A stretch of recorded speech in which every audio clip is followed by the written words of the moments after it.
சக்தி வேல் அடுத்த வார எபிசோடில் பார்த்தீங்க அப்படின்னா வேலு வந்து எப்படியோ நல்லபடியாக அவங்க அப்பாவுக்கு வீட்டை வந்து மீட்டு கொடுத்துட்டாங்க.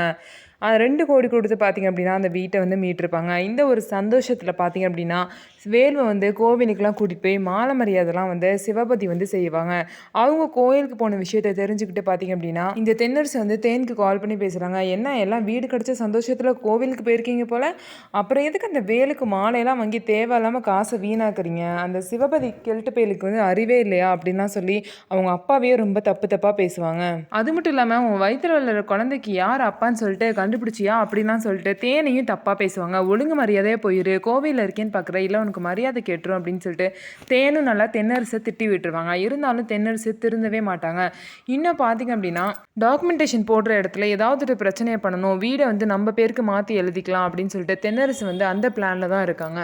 ஸோ தென்னரசோட பிளானை முறியடிச்சு எப்படி வந்து வேலுவும் சக்தியும் அந்த வீட்டை வந்து சமாளித்து வாங்க போகிறாங்க அப்படிங்கிறத பொறுத்து இருந்து பார்க்கலாம். நம்ம வீடியோ உங்களுக்கு பிடிச்சிருந்தா நம்ம வீடியோவை லைக் பண்ணிக்கோங்க. மறக்காமல் நம்மளோட சேனலை சப்ஸ்கிரைப் அண்ட் ஹைப் பண்ணிவிட்டு பாருங்கள்.